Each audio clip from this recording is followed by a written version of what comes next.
Assalamualaikum teman-teman. InsyaAllah pagi ni kita akan buat taklim sikit. InsyaAllah tengok video ni jangan lupa subscribe, like dan share. Kita moga-moga dapat mendengar manfaat. Kita nak dengar hadis daripada Nabi SAW. Hadis dalam kitab Mutakat Hadis. InsyaAllah sama-sama kita dengar. Video nak kamera tak mana agak-agak. Tak mana tak nampak. Bagi. Nak pegang tak letak atas ni mana? Ambil. InsyaAllah. Kita buat sedikit taklim dalam 10-15 minit. Lepas tu kita buat Al-Quran. Baby, tengok baby. Tengok Firas tu, Firas. Firas dah 2 bulan dah. Firas dah 2 bulan dah. Firas dengar taklim tu insya-Allah tuan-tuan yang mulia. Insya-Allah kita dengar, kita duduk dengar pagi ni pukul 8.10 pagi. Hari ni berapa Ramadan? Hari ni 7 Ramadan lah. Hari ni hari Isnin. Hari bulan mungkin kita tak ingat dah. Lupa dah. Hari ni 11 hari bulan. Insya-Allah kita dengar hadis perkataan Nabi SAW. Auzubillahi minasyaitonir rajim. Bismillahirrahmanirrahim. Allahumma salli ala sayyidina Muhammad wa ala ali sayyidina Muhammad.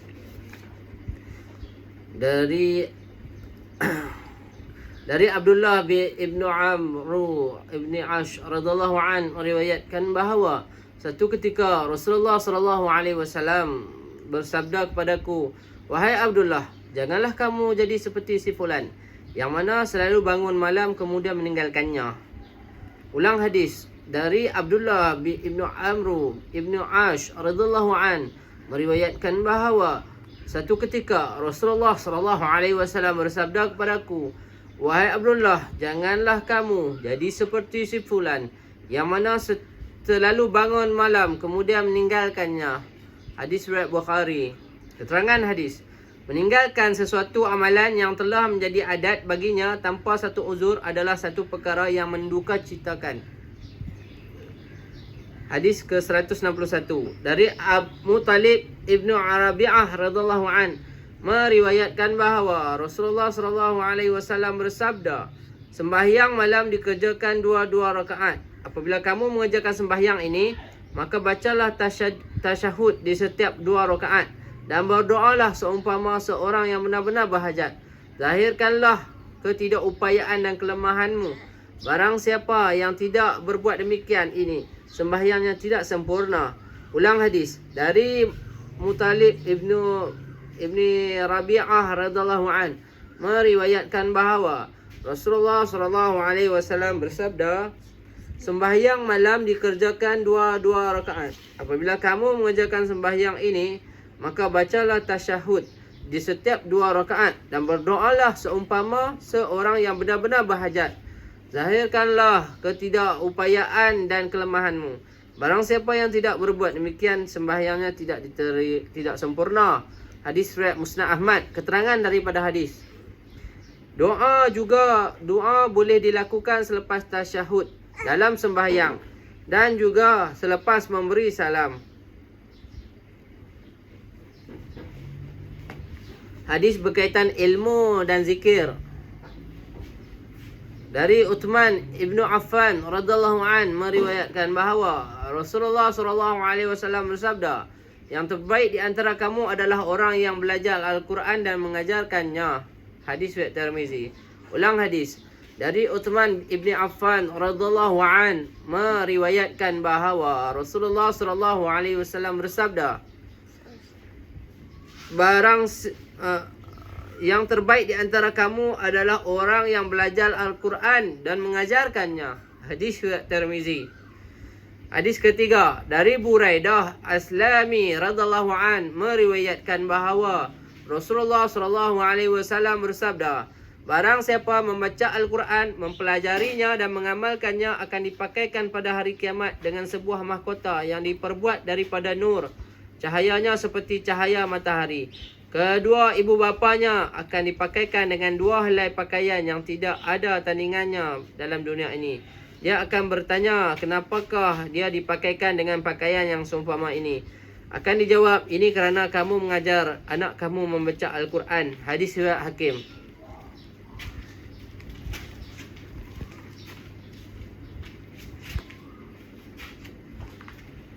Hadis berkaitan kelebihan Al-Quran. Hadis ke-36. Dari Abu Hurairah radhiyallahu an meriwayatkan bahawa baginda Rasulullah sallallahu alaihi wasallam sabda, setiap sesuatu terdapat keunggulannya. Paling utama dan istimewa keunggulan Al-Quran ialah surah Al-Baqarah.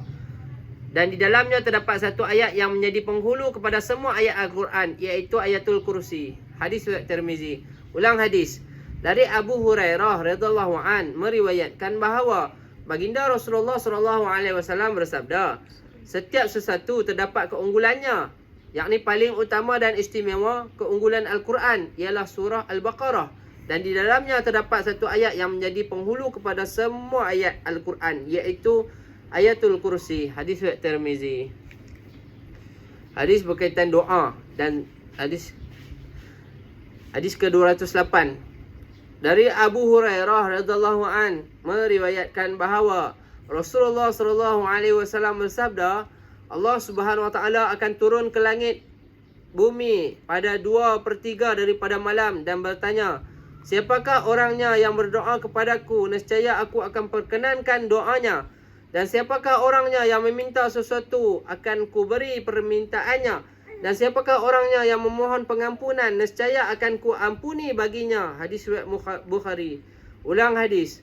Dari Abu Hurairah radhiyallahu an meriwayatkan bahawa Rasulullah sallallahu alaihi wasallam bersabda, Allah Subhanahu wa taala akan turun ke langit bumi pada 2/3 daripada malam dan bertanya, siapakah orangnya yang berdoa kepadaku, nescaya aku akan perkenankan doanya, dan siapakah orangnya yang meminta sesuatu, akan kuberi permintaannya, dan siapakah orangnya yang memohon pengampunan, nescaya akan ku ampuni baginya. Hadis riwayat Bukhari. Hadis 200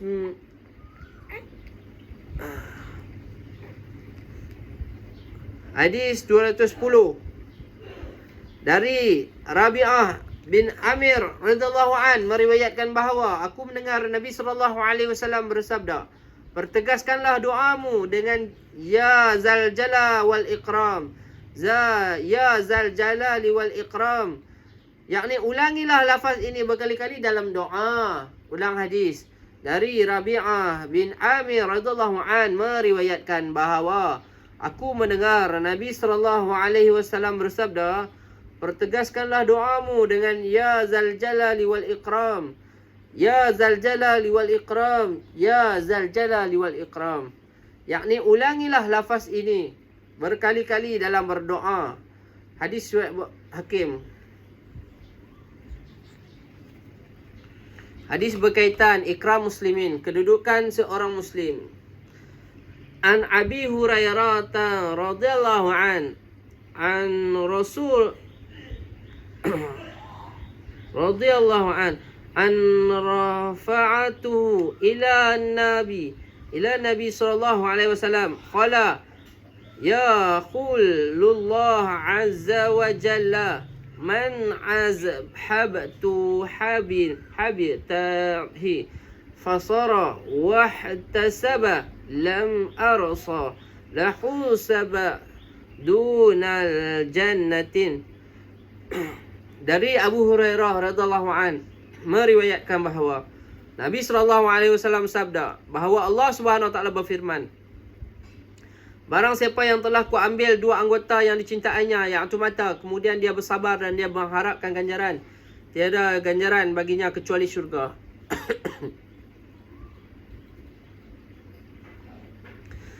An Abi Hurairah radhiyallahu an Nabi sallallahu alaihi wasallam qala man u'idka layh fazabara wa radi biha 'anillah azza wa jalla fajaza jaraja min zunubihi kay wa'mi walahu tahtuhu ahum. Dari Abu Hurairah radhiyallahu an meriwayatkan bahawa baginda Rasulullah SAW bersabda, barang siapa demam satu malam, kemudian dia bersabar dan dia redha kepada Allah, akan keluar dosa-dosanya sebagaimana dia baru dilahirkan oleh ibunya. Hadis riwayat Ibni Abi Dunya dan Tarqi.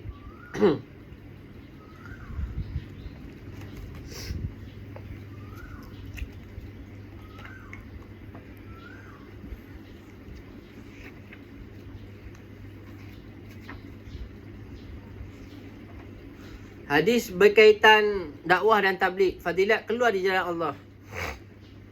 Hadis ke-78. An Abi Hurairah radhiyallahu an qala sami'tu Rasulullah sallallahu alaihi wasallam yaqulu mawqifu sa'atin fi sabilillah khairun min qayyimin lailatul qadr indal hajar ajar aswad. Dari Abu Hurairah radhiyallahu an meriwayatkan bahawa aku telah mendengar Rasulullah sallallahu alaihi wasallam telah bersabda, berdiri sejenak di jalan Allah Subhanahu wa taala adalah lebih baik daripada beribadat pada malam Lailatul Qadar di hadapan Hajarul Aswad. Ulang hadis. Dari Abu Hurairah radhiyallahu an meriwayatkan bahawa aku telah mendengar Rasulullah sallallahu alaihi wasallam bersabda, berdiri sejenak di jalan Allah Subhanahu wa taala adalah lebih baik dari beribadat pada Lailatul Qadar di hadapan Hajarul Aswad. Hadis riwayat Ibnu Hibban.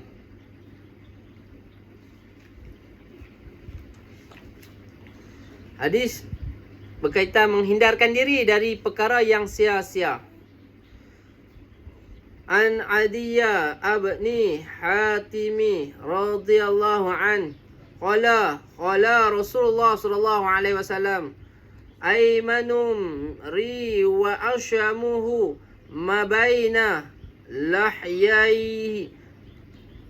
Dari Adi bin Hatim radhiyallahu an meriwayatkan bahawa Rasulullah sallallahu alaihi wasallam telah bersabda, bertuah atau celakanya seseorang itu berada di antara kedua-dua rahangnya, yakni penggunaan lidah yang betul adalah penyebab tuah dan penggunaan lidah yang salah adalah penyebab kecelakaan.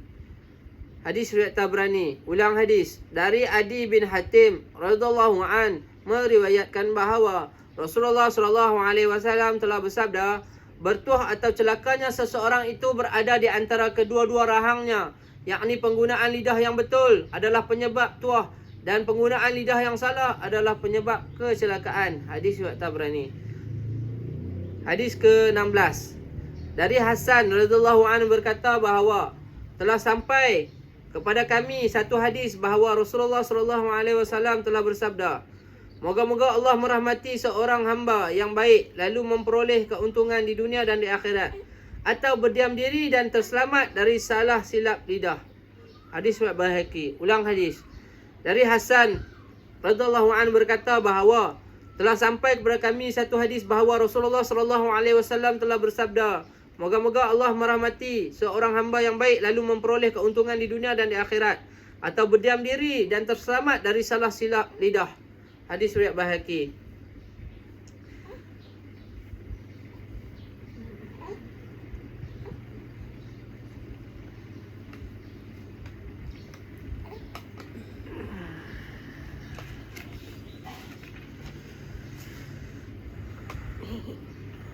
Dari Anas radhiyallahu an meriwayatkan bahawa Rasulullah sallallahu alaihi wasallam bersabda, telah bertemu Abu Zar. Baginda SAW telah bersabda, Abu Zar, mahukah aku kabarkan kepadamu dua perkara yang mana mengamalkannya adalah terlalu mudah dan sangat berat pada neraka timbangannya berbanding amalan-amalan lain. Abu Zar radhiyallahu anhu berkata, ya Rasulullah, kabarkanlah. Baginda SAW telah bersabda, biasakan diri untuk berakhlak mulia dan berdiam diri. Demi zat yang jiwa Muhammad SAW berada di dalam genggamannya, tidak ada amalan yang dilakukan oleh semua makhluk yang sebaik kedua-dua amalan ini. Hadis riwayat Baihaqi. Ulang hadis. Dari Anas radhiyallahu an meriwayatkan bahawa Rasulullah sallallahu alaihi wasallam telah bertemu dengan Abu Zar. Baginda sallallahu alaihi wasallam telah bersabda, Abu Zar, mahukah aku kabarkan kepadamu dua perkara yang mana mengamalkannya adalah terlalu mudah dan sangat berat pada neraca timbangan berbanding amalan-amalan lain. Abu Zar radhiyallahu anhu berkata, Ya Rasulullah, kabarkanlah, baginda sallallahu alaihi wasallam telah bersabda, biasakan diri untuk berakhlak mulia dan berdiam diri. Demi zat yang jiwa Muhammad sallallahu alaihi wasallam berada di dalam genggamannya, tidak ada amalan yang dilakukan oleh semua makhluk yang sebaik kedua-dua amalan ini. Hadis riwayat Baihaqi. Dari hadis ke-21, dari Muaz bin Jabal radhiyallahu an bahawa aku telah bertanya kepada Rasulullah sallallahu alaihi wasallam, adakah kesemua perkara yang kami perkatakan akan dicatat di dalam buku catatan amalan, yakni dan seterusnya akan diazab?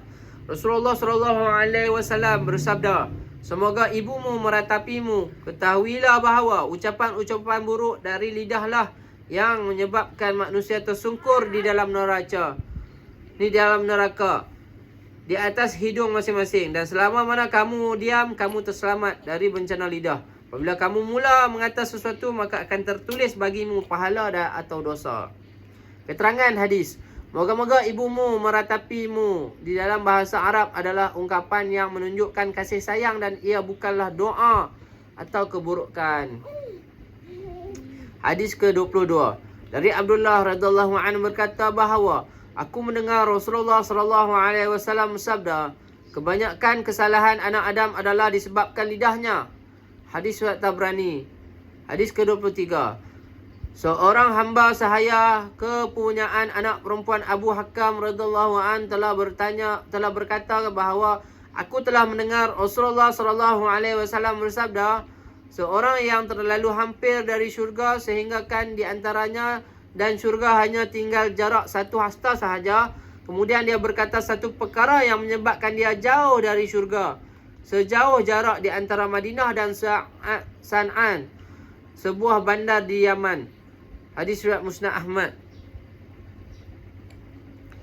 Dari hadis ke-24, dari Bilal bin Haris Muzani radhiyallahu anhu berkata bahawa aku telah mendengar Rasulullah sallallahu alaihi wasallam bersabda, salah seorang daripada kamu mengatakan satu perkara yang dia sendiri merasakannya sebagai suatu perkara biasa yang menyebabkan redha Allah Subhanahu Wa Taala. Akan tetapi disebabkan perkara ini, Allah Subhanahu Wa Taala memutuskan untuk redha kepadanya sehingga hari kiamat. Dan salah seorang dari kamu mengatakan satu perkara yang dia sendiri menganggapnya sebagai satu perkara biasa yang menyebabkan kemurkaan Allah Subhanahu Wa Taala. Akan tetapi kerana perkara ini, Allah Subhanahu Wa Taala telah memutuskan untuk murka kepadanya sehingga hari kiamat. Hadis riwayat Tirmizi. Hadis ke-25, dari Abu Sa'id Al-Khudri radhiyallahu an meriwayatkan bahawa Rasulullah sallallahu alaihi wasallam telah bersabda, seseorang mengatakan satu perkara semata-mata untuk menyebabkan orang lain ketawa dan dia merasakan perkara yang dinyatakan itu tidak apa-apa, tetapi kerananya dia akan sampai ke dasar neraka Jahanam lebih dalam dari jarak bumi dan langit. Hadis riwayat Musnad Ahmad. Hadis ke-26, dari Abu Hurairah radhiyallahu anhu berkata bahawa Rasulullah sallallahu alaihi wasallam telah bersabda, seorang hamba mengatakan satu perkara yang diredai dan dia merasakan perkara itu tidak penting, tetapi kerananya Allah Subhanahu Wa Taala akan meninggikan darjatnya. Dan seorang hamba mengatakan satu perkara yang dimurkai Allah Subhanahu Wa Taala dan dia tidak terlalu menghiraukannya, tetapi kerana perkara itu dia akan tersungkur di dalam neraka Jahanam. Hadis riwayat Bukhari.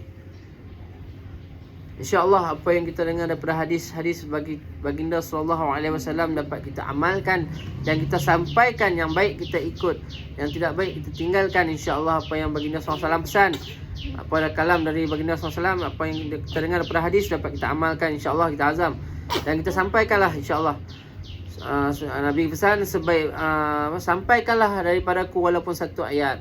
InsyaAllah kita azam Dan kita amalkan, dengar hari-hari hadis Nabi 30 minit di rumah, di masjid, insya-Allah. Kita buat imam amal rumah dan imam amal masjid, insya-Allah kita azam. Sama-samalah kita untuk dapat redha Allah. Dan kita buat amal untuk Allah Subhanahu Wa Taala. Insya-Allah. Kita sudahi dengan majlis kita dengan tasbih kifarah. Subhanakallah wa bihamdihi, subhanakallah wa bihamdika, asyhadu an la ilaha illa anta, astaghfiruka wa atubu ilaik.